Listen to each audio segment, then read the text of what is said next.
Dear friends, welcome to my channel eco world with doctor Rakesh Rai. आज हम लोग आर्थिक समृद्धि एवं विकास के इम्पोर्टेंट 30 क्वेश्चन हम देखेंगे। पहला क्वेश्चन है आपका, आर्थिक विकास की माप के लिए कौन से बेहतर माप है? आर्थिक विकास की माप के लिए सबसे बेहतर माप कौन सा है? तो प्रति व्यक्ति आय या आपकी वास्तविक राष्ट्रीय आय भी। बंद अर्थव्यवस्था से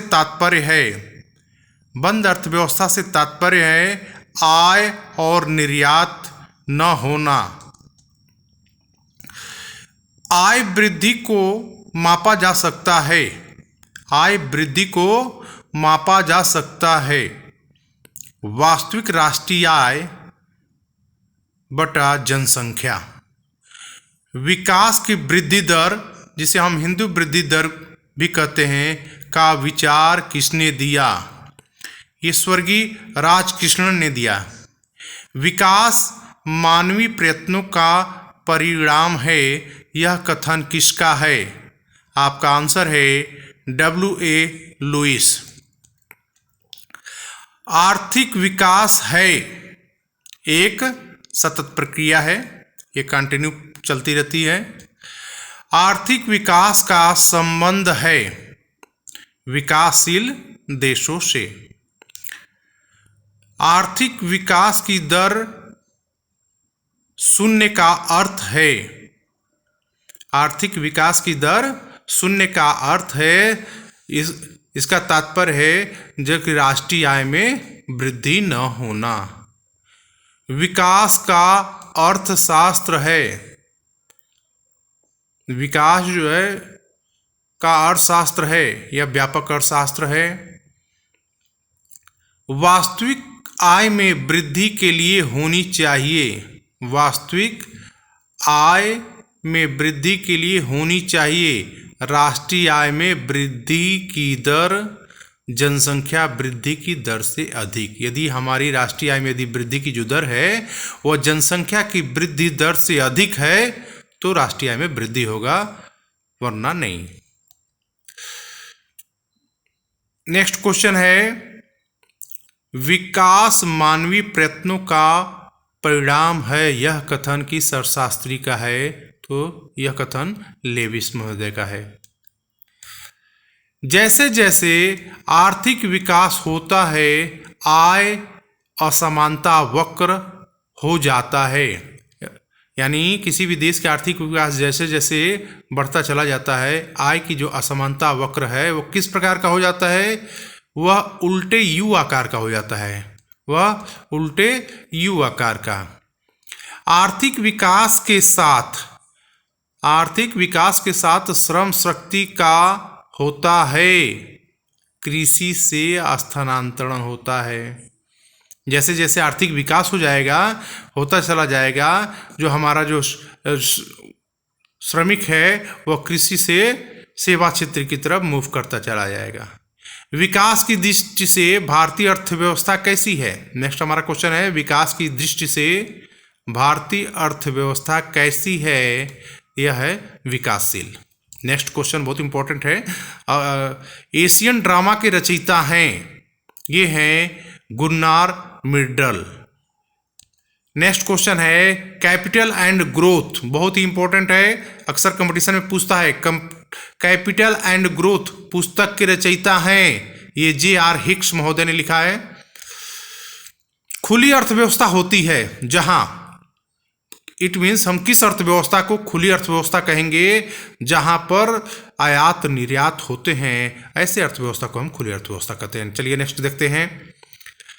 आर्थिक विकास के साथ परिवर्तन होता है।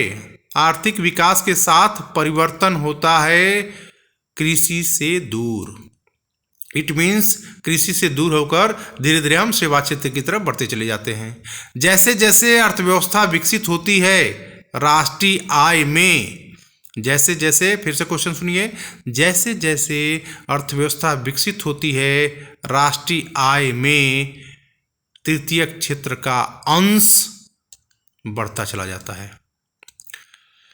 नेक्स्ट क्वेश्चन है, अल्प विकसित देश विश्व की गंदी बस्तियां हैं, अल्पविकसित देश विश्व की गंदी बस्तियां हैं, किसने कहा है? ये प्रोफेसर केयर्न क्रॉस ने, ये प्रोफेसर केयर्न एंड क्रॉस ने कहा है। चलिए, क्वेश्चन आपका था अल्पविकसित देश विश्व की गंदी बस्तियां हैं, यह स्टेटमेंट किसने दिया है, किसने कहा है? तो प्रोफेसर केयर्न क्रॉस ने। नेक्स्ट आपका क्वेश्चन है, एक अल्पविकसित देश अफ्रीका में पाए जाने वाले जिराफ की भांति जिसका वर्णन करना कठिन है, यह किसका मत है? एक अल्पविकसित देश अफ्रीका में पाए जाने वाले जिराफ की भांति जिसका वर्णन करना कठिन है, यह किसका मत है? यह केयर्न क्रॉस का। अल्पविकसित देशों में किस क्षेत्र में आय की असमानताएं पाई जाती हैं? सेवा क्षेत्र में। बहुत ध्यान से देखिएगा। गरीबी का दुष्चक्र किसने प्रस्तुत किया? बहुत इंपॉर्टेंट क्वेश्चन है ये, अक्सर एग्जाम में पूछता है, गरीबी का दुष्चक्र किसने प्रस्तुत किया? तो रैगनर नर्कसे ने। नेक्स्ट क्वेश्चन है, विकास का मार्ग विषैले वृत्तों से अवरुद्ध हो चुका है। विकास का मार्ग विषैले वृत्तों से अवरुद्ध हो चुका है, किसने कहा है? तो ये आपके हैं बेंजामिन हिंगिस, बेंजामिन हिंगिस ने। नेक्स्ट क्वेश्चन है, गरीबी का दुष्चक्र, गरीबी का दुष्चक्र उद्यमता के कारण क्रियाशील होता है। गरीबी का दुष्चक्र उद्यमता के कारण क्रियाशील होता है, यह कथन किस अर्थशास्त्री ने प्रस्तुत किया? ये हैं शुम्पीटर ने। नेक्स्ट है आपका, निर्धनता का दुष्चक्र तोड़ा जा सकता है। निर्धनता का दुष्चक्र तोड़ा जा सकता है संरचनात्मक परिवर्तनों द्वारा। संरचनात्मक परिवर्तनों द्वारा।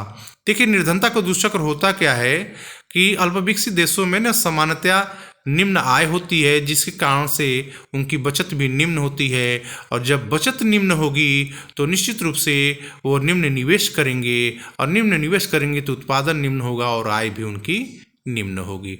इसको हम संरचनात्मक परिवर्तन द्वारा हम इसको तोड़ सकते हैं। नेक्स्ट क्वेश्चन है, अल्पविकसित देशों में वास्तविक आय के कम होने के क्या कारण है? अल्पविकसित देशों में वास्तविक आय के कम होने के क्या कारण है? तो इसका है कि प्रति व्यक्ति आय का कम होना। वहाँ की वास्तविक आय इसलिए कम है क्योंकि प्रति व्यक्ति आय कम है। राष्ट्रों की निर्धनता का अध्ययन राष्ट्रों के धन के अध्ययन से अधिक महत्वपूर्ण है। ध्यान से सुनिएगा, राष्ट्रों की निर्धनता का अध्ययन राष्ट्रों के धन के अध्ययन से अधिक महत्वपूर्ण है, यह कथन किसका है? ये है मायर व बाल्डविन ने दिया है, मायर और बाल्डविन। चलिए नेक्स्ट चलते हैं। अल्पविकसित देशों में धनात्मक राशि का क्षेत्र होता है, यहाँ आपको फिलिंग द ये ब्लैंक है, यहाँ भरना है आपको। अल्पविकसित देशों में धनात्मक राशि का क्षेत्र होता है, बहुत सीमित होता है। नेक्स्ट लास्ट क्वेश्चन, अल्पविकसित देशों में दोहरी अर्थव्यवस्था होती है, जिससे तात्पर्य है।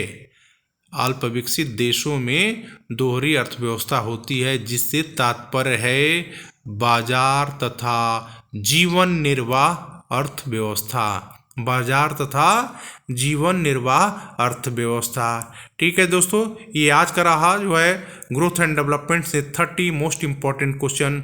अगर नेक्स्ट वीडियो में हम इसके आगे मिलेंगे। आज का आपका क्वेश्चन है, भारत में पंचवर्षीय योजना का शुभारंभ कब हुआ? भारत में पंचवर्षीय योजना का शुभारंभ कब हुआ?